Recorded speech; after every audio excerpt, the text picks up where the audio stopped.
Sur mes 3 années de formation, c'est l'école. Plus particulièrement l'école. Les stages, j'aimais bien, mais c'est vrai que bon, on n'est pas avec nos copains pendant l'école. Autrement, si les stages, les formateurs, tous les formateurs, parce qu'on a quand même passé beaucoup de temps à l'IFSI, donc moins en 3e année, mais les 2 premières années, on est beaucoup à l'IFSI, donc les formateurs, on a de très bons formateurs. Et puis autrement, les cours, toute la formation dans sa globalité. D'abord, c'est les formateurs. Leur accompagnement, il est juste au top. Ça a été 3 ans riches en émotions.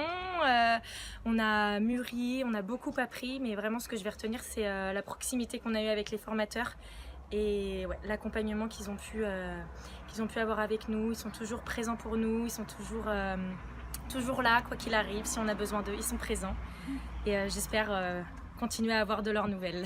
Tous ont été intéressants parce que dans la formation, on va dans vraiment divers services. Mais après, moi, je me posais beaucoup de questions sur ma relation avec les patients.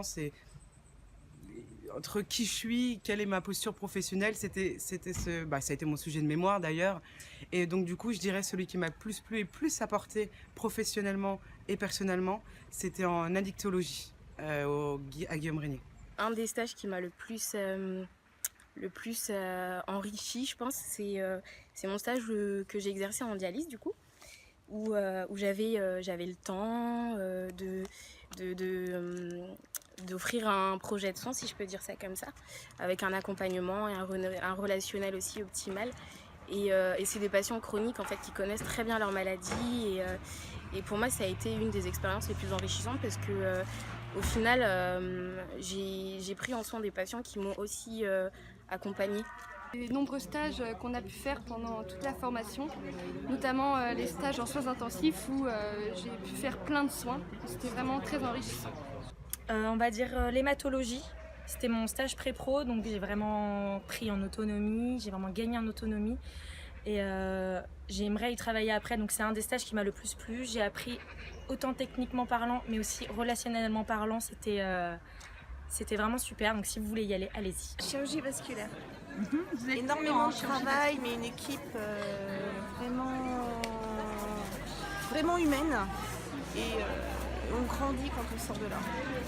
Ce qui a été difficile dans cette formation, c'est notamment des évaluations en pratique, notamment les transfusions sanguines ou alors la chambre implantable. Mais c'est vrai qu'on a eu l'occasion de beaucoup s'entraîner auparavant et d'être beaucoup accompagnés, donc ça se passe relativement bien.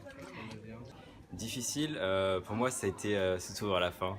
Il fallait finir le mémoire en même temps que les stages, il fallait se préparer pour être professionnel, pour être un jeune professionnel. Tout ça cumulé, c'est vrai que c'était assez difficile, mais quand on y arrive, c'est très jouissif. Ouais. Je pense que le plus difficile, ça a été les stages, parce que c'est un investissement personnel, c'est une proximité aussi qu'on a avec l'humain, donc ça engage aussi nos affects, ça engage notre histoire de vie. Et des fois, on a tendance peut-être à faire du transfert ou à se projeter sur des situations qui nous touchent un peu plus que d'autres.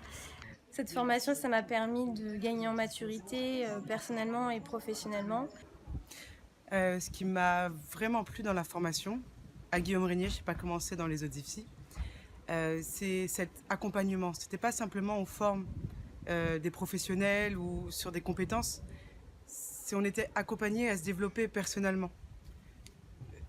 C'est vraiment ce que je retiendrai de la formation, c'est que j'ai grandi, j'ai acquis en maturité et que certes j'ai développé des compétences techniques, mais c'est tout le reste que je retiendrai. Avec et on succès. est arrivé au bout. Bravo.